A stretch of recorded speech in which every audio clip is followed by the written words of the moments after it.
Bonjour, aujourd'hui tu as décidé de regarder une vidéo et je te félicite pour cette démarche, donc je te laisse sans plus attendre avec la correction d'une évaluation. Voici la correction du bac blanc, épreuve anticipée de fin de première pour les élèves faisant la spécialité maths. Premier exercice, un exercice sur le second degré et fonction.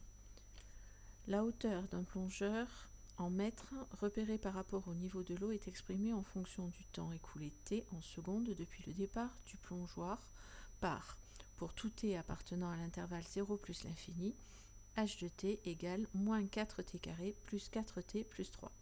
On a représenté dans le repère ci-dessous, en trait plein, cette hauteur. Première question, 1a, calculer h de 0.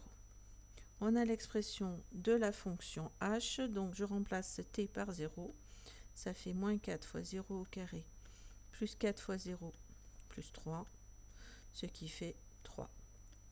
Question B, que représente h de 0 dans le contexte de l'exercice? C'est la hauteur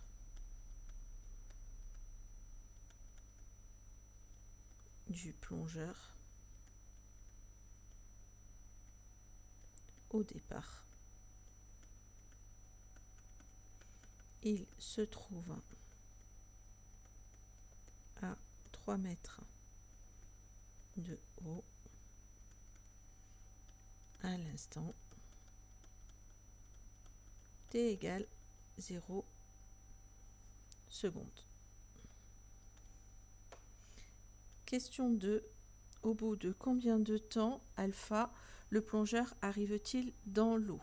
Lorsqu'il arrive dans l'eau, ça correspond à h de t égale 0. J'ai donc à résoudre moins 4t carré plus 4t plus 3 est égal à 0. Pour cela, on calcule le discriminant. b carré moins 4ac qui nous donne 4 au carré moins 4 fois moins 4 fois 3. Ce qui fait 16 plus moins 4 fois moins 4, ça fait 16 fois 3, ce qui fait 48. Plus 16, ça nous fait 64. Le discriminant étant positif, on a deux solutions qui sont T1, je les appelle T puisque la variable c'est T. T1 qui vaut moins B moins racine carrée de delta sur 2A, c'est-à-dire moins 4 moins racine carrée de 64 sur 2 fois moins 4, ce qui fait moins 4 moins 8 sur moins 8, ça fait moins 12 sur moins 8, ce qui fait 3 demi, c'est-à-dire 1,5. La deuxième solution, T2, qui vaut moins B plus racine carrée de delta sur 2A, c'est-à-dire moins 4 plus racine carrée de 64 sur 2 fois moins 4. Ça nous donne moins 4 plus 8 sur moins 8, ce qui nous fait 4 sur moins 8, ce qui fait moins 1 demi, c'est-à-dire moins 0,5, qui est négatif, donc impossible.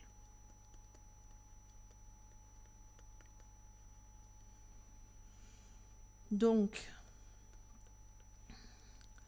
le plongeur arrive dans l'eau au bout de 1,5 secondes.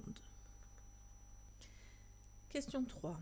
Dans cette question, on considère la hauteur du plongeur depuis le plongeoir jusqu'à ce qu'il atteigne l'eau.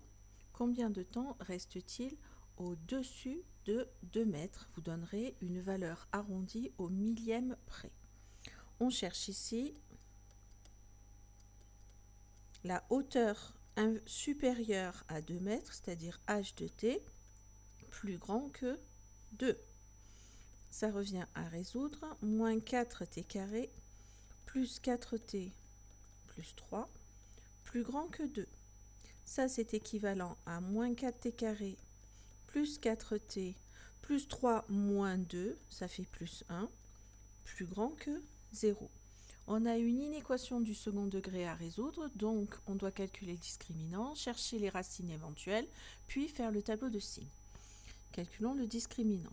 b carré moins 4ac, c'est-à-dire 4 au carré, moins 4 fois moins 4 fois 1, ce qui fait 16 plus 16, c'est-à-dire 32. C'est positif, donc on a deux solutions.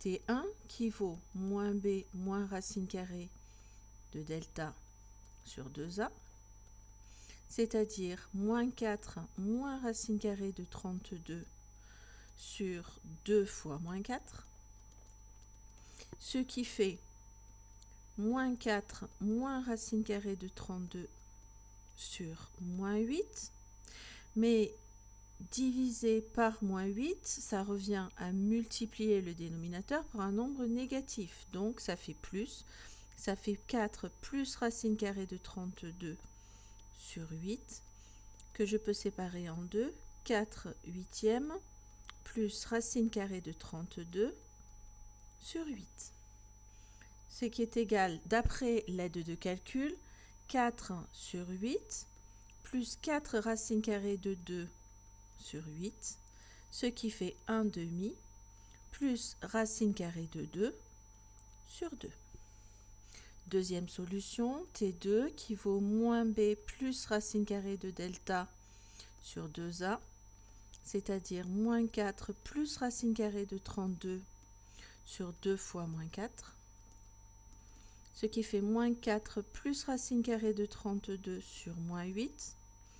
Même chose ici, vu que j'ai un signe moins au dénominateur, je change le signe de tout ce qu'il y a au numérateur. Ça fait 4 moins racine carrée de 32 sur 8. Mais racine carrée de 32, c'est 4 fois racine carrée de 2, donc c'est plus grand que 4. Donc 4 moins racine carrée de 32 est négatif. Or t, il est supérieur ou égal à 0, donc impossible. Je vais maintenant donc faire le tableau de signes de mon expression. Ici j'ai t qui est entre 0 et plus l'infini.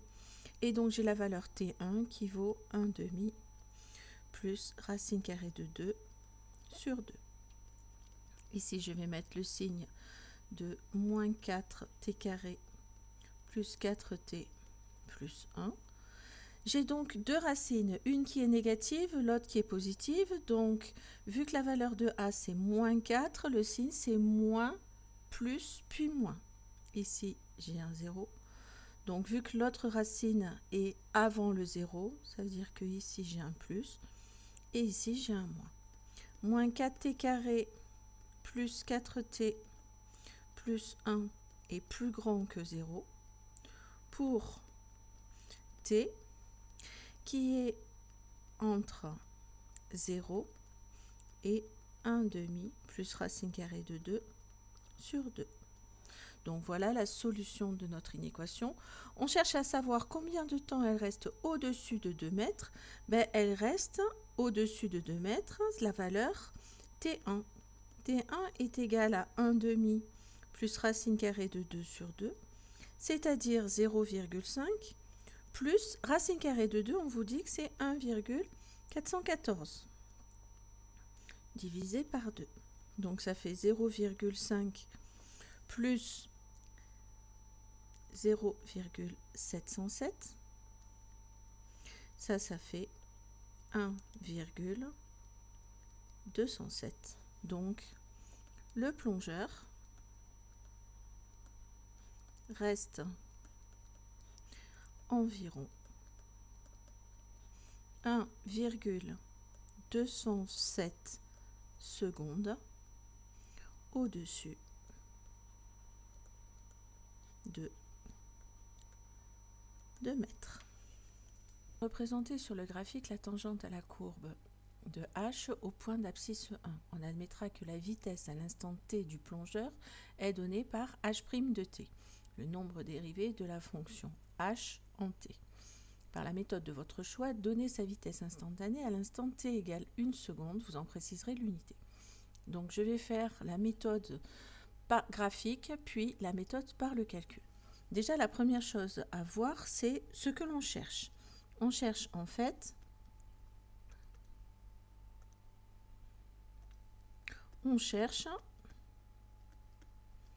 h' de 1. Comme dit dans l'énoncé, on sait que h' correspond à au nombre dérivé de la fonction, donc c'est le coefficient directeur de la tangente à la courbe en t égale 1. Je cherche donc le coefficient directeur de cette droite qui est représentée ici. Si je le lis graphiquement, je vais regarder comment je passe de ce point ici à ce point-là. Je me déplace de 1 en abscisse et je me déplace de moins 4 en ordonnée.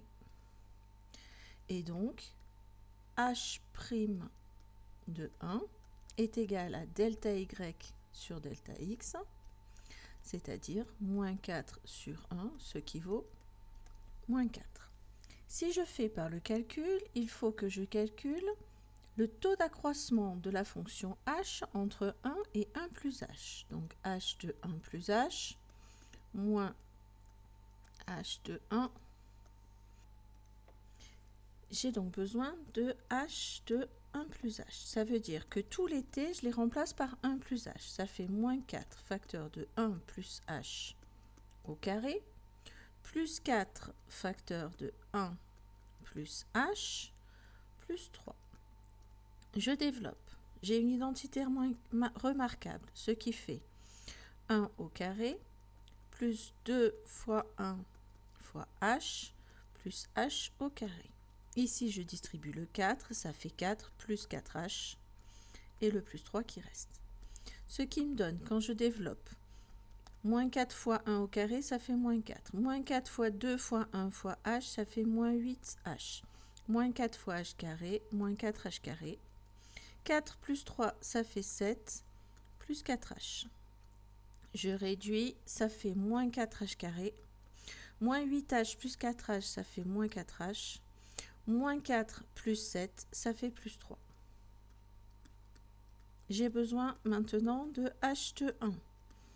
h de 1, c'est moins 4 fois 1 au carré, plus 4 fois 1, plus 3. Ça fait moins 4 plus 4 plus 3, ce qui fait 3.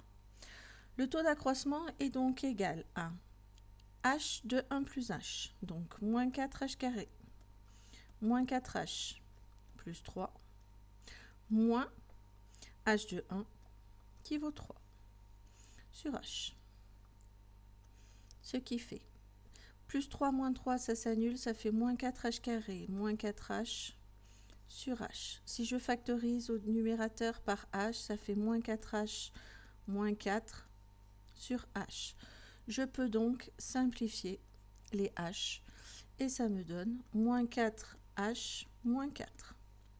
Je cherche maintenant la limite quand h tend vers 0 de ce taux d'accroissement. C'est-à-dire la limite quand h tend vers 0 de moins 4h moins 4. H vaut quasiment 0, il reste donc moins 4. Donc, h' de 1 est égal à moins 4. On en déduit donc que la vitesse instantanée de notre plongeur à l'instant t égale 1 seconde, sa vitesse est moins 4 mètres par seconde, où on peut prendre la valeur absolue, ce qui nous donne 4 mètres par seconde. La vitesse du plongeur à l'instant t égale 1 seconde est de moins 4 mètres par seconde ou 4 mètres par seconde. La vitesse étant négative puisque en fait la distance diminue puisque sa hauteur diminue.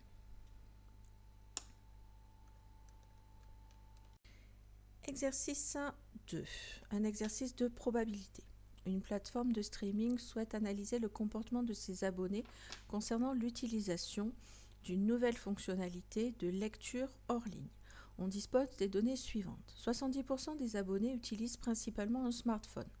Les autres abonnés utilisent principalement une tablette. Parmi les utilisateurs de smartphone, 40% ont activé la fonctionnalité lecture hors ligne. Parmi les utilisateurs de tablettes, 60% ont activé cette même fonctionnalité. En note S, l'événement, l'abonné utilise un smartphone. T, l'événement, l'abonné utilise une tablette. H, l'événement, l'abonné utilise la fonctionnalité lecture hors ligne. On choisit un abonné au hasard. Représentez la situation décrite par un arbre pondéré.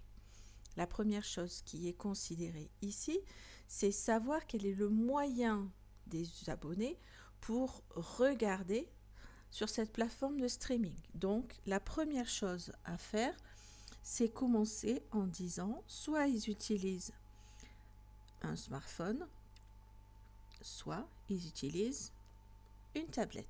La probabilité qu'ils utilisent un smartphone est de 0,7 puisque l'on sait qu'il y a 70% des abonnés qui utilisent principalement un smartphone. Et donc la probabilité qu'ils utilisent une tablette, vu que le reste utilise les tablettes, ça fait 0,3.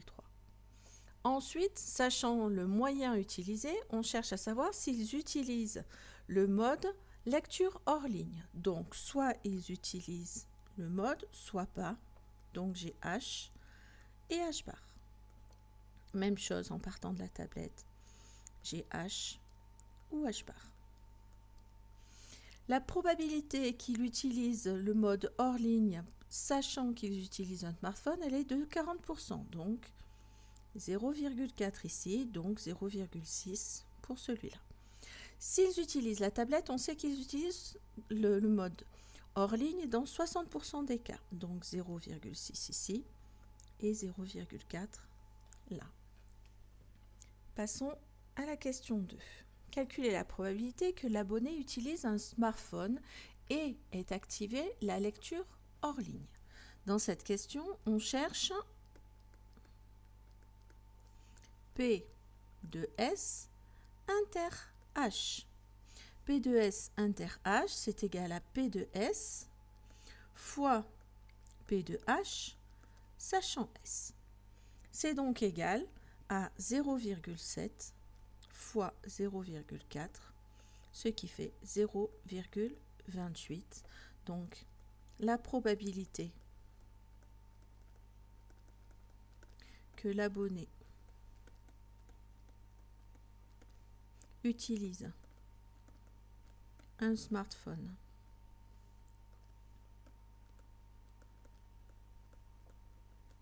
et est activé la lecture hors ligne est de 0,28, soit 28% de chance. Question 3. Montrez que P de H est égal à 0,46. S et T forment une partition de l'univers. Pourquoi? Parce que S inter T est égal à l'ensemble vide et S union T est égal à l'univers complet. D'après la formule des probabilités totales,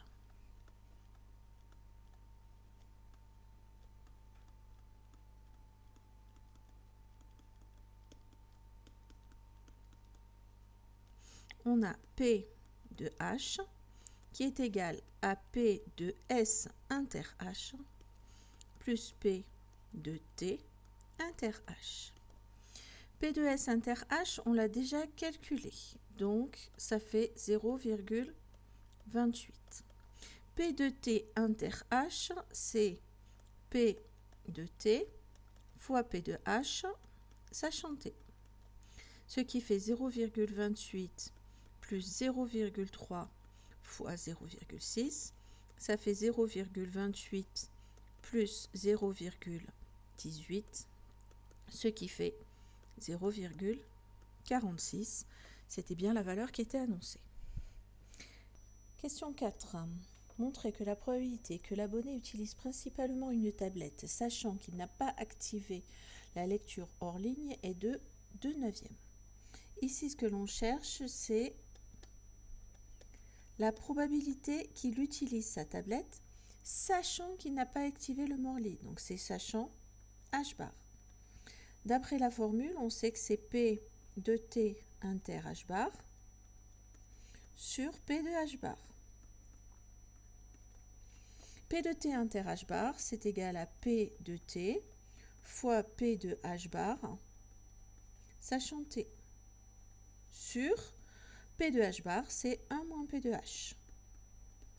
Ça donne donc 0,3 fois 0,4 sur 1 moins 0,46. Ce qui fait 0,12 sur 0,54. Ce qui fait 12 sur 54.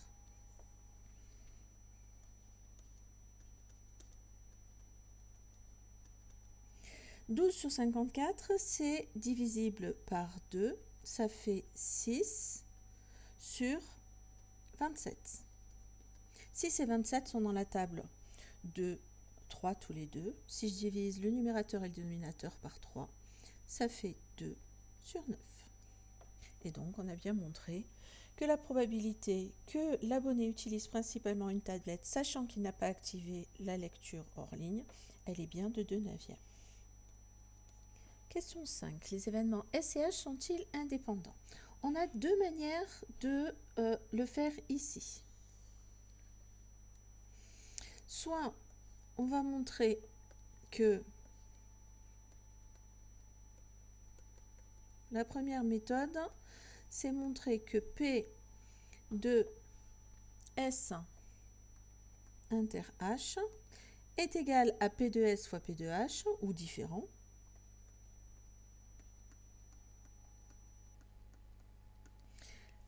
La deuxième méthode,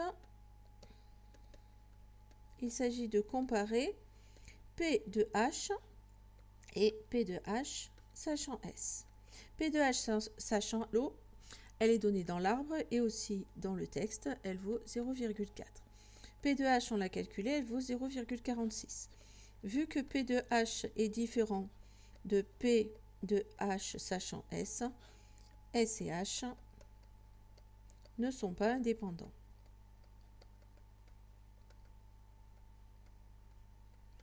L'autre méthode, c'est comparer P de S inter H et P de S fois P de H. P de S inter H, on a vu dans la deuxième question que c'était 0,28. P de S fois P de H, c'est 0,7 fois 0,46. Si je calcule, 7 fois 6, ça fait 42. Je pose 2, je retiens 4. 7 fois 4, 28. Et 4 de retenue, ça fait 32. Donc, ça fait 0,322. Donc, on a P de S inter H qui est différent de P de S fois P de H. Donc, S et H ne sont pas indépendants.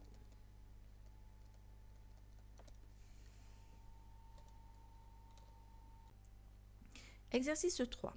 Les producteurs de smartphones exploitent la dépréciation rapide de leur appareil pour inciter les consommateurs à renouveler fréquemment leur téléphone. Un smartphone neuf coûte généralement 1 200 €. Chaque année, sa valeur VN en euros diminue rapidement en raison de l'obsolescence technologique et des nouvelles sorties de modèles. On modélise cette dépréciation par la relation récurrente suivante.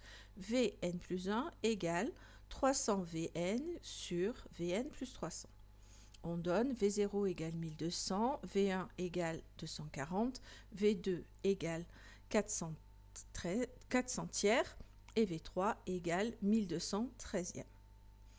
On souhaite déterminer après combien d'années la valeur du smartphone sera inférieure à 200 €. Complétez l'algorithme ci-dessous afin qu'il réponde à votre problème. Donc V égale 1200, c'est la valeur de départ, la valeur d'initialisation de V. N égale 0, c'est pour l'année 0 où on achète notre smartphone. Ce qui nous intéresse, c'est de savoir au bout de combien d'années la valeur sera inférieure à 200. Donc ce qui ne nous intéresse pas, c'est la valeur de V, mais c'est le nombre d'années. Donc, c'est la valeur de N qui nous intéresse. Donc, à la fin de notre algorithme, ce que l'algorithme va afficher, c'est la valeur de N. Donc, ici, print, on sait que ça sera N. Qu'est-ce qu'on veut? On veut calculer les valeurs de V tant qu'elle n'est pas inférieure à 200 €. Donc, while V est supérieur ou égal à 200.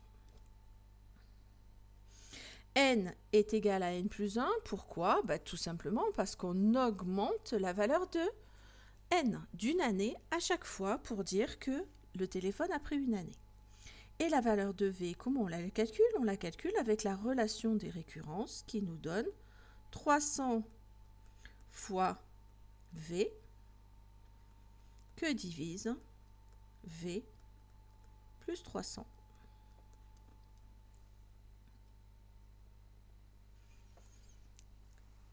Passons à la question 2. On définit une suite auxiliaire Wn par Wn égale 1 sur Vn.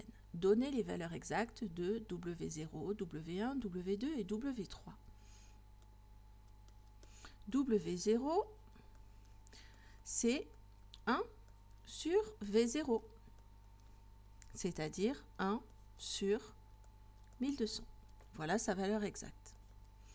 W1, c'est 1 sur V1, c'est-à-dire 1 sur 240.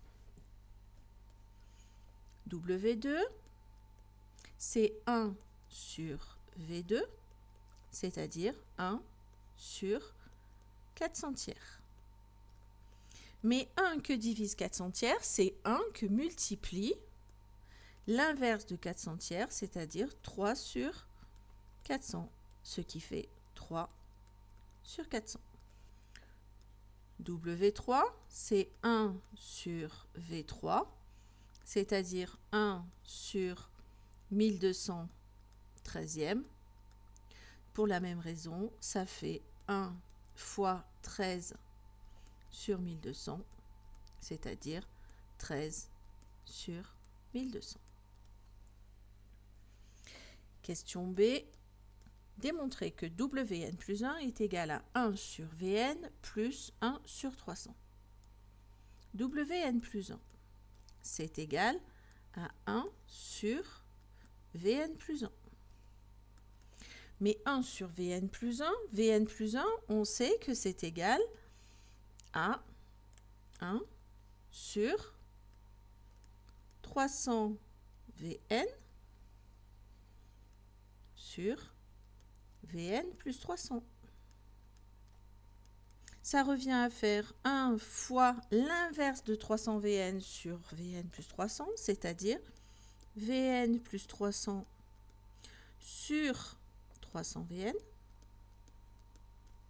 c'est-à-dire Vn plus 300 sur 300 Vn. Je peux séparer en deux fractions, ça fait Vn sur 300 Vn plus 300 sur 300 Vn. La première fraction, je peux la simplifier par Vn, il me reste 1 sur 300. La deuxième, je peux la simplifier par 300, il me reste 1 sur Vn.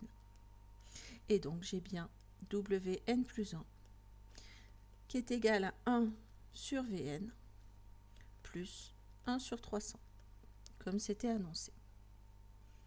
Question C. Justifiez que Wn est une suite arithmétique dont vous préciserez la raison et le premier terme. On vient de voir que Wn plus 1, c'est égal à 1 sur Vn plus 1 sur 300. Mais 1 sur Vn, c'est Wn. Donc j'ai Wn plus 1 qui est égal à Wn plus 1 sur 300. Wn plus 1 est bien égal à Wn plus un nombre, puisque Wn plus 1 moins Wn est égal à 1 sur 300, qui est une constante. Donc, Wn est arithmétique. Deux raisons. R égale 1 sur 300. Et de premier terme, W0, que l'on a calculé tout à l'heure, qui est égal à 1 sur 1200. Question D. Exprimez Wn en fonction de n. D'après la leçon, lorsqu'on a une suite qui est arithmétique, Wn est égal à W0 plus n fois R. W0, c'est 1 sur 1200, plus n fois 1 sur 300, ce qui fait 1 sur 1200 plus n sur 300. Question 3. Montrez que pour tout entier naturel n, Vn est égal à 1200 sur 1 plus 4n. On sait que Wn est égal à 1 sur Vn. Ça, c'était ce qui était donné dans l'énoncé. Et d'après la question 2D, on sait que Wn est égal à 1 sur 1200 plus n sur 300. Étant donné que Wn est égal à 1 sur Vn, je peux déduire de la même manière que Vn est égal à 1 sur Wn. Donc c'est égal à 1 sur 1200 plus n sur 300. Donc je dois donc transformer l'écriture 1 sur 1200 plus n sur 300. Pour cela, je dois réduire au même dénominateur.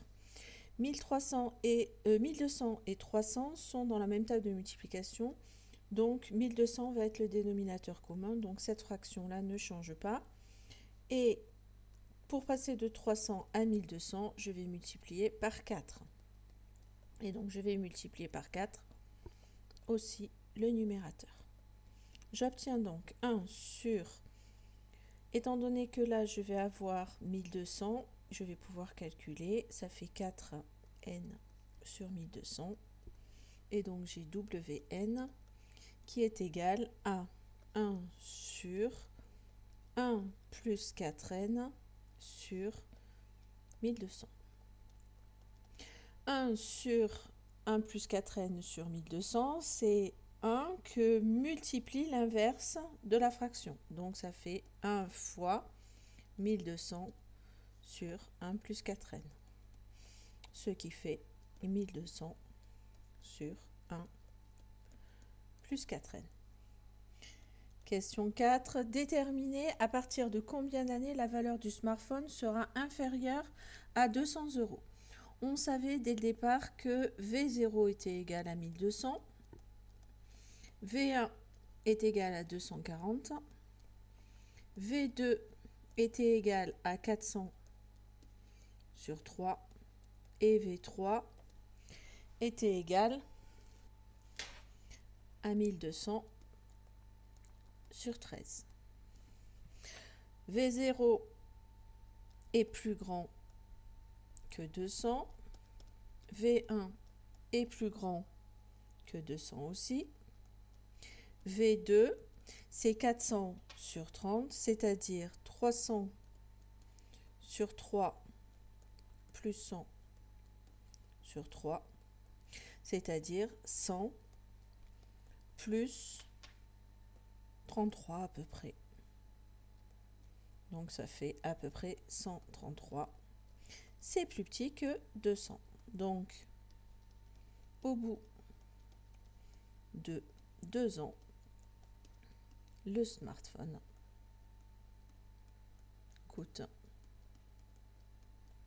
moins de 200 euros.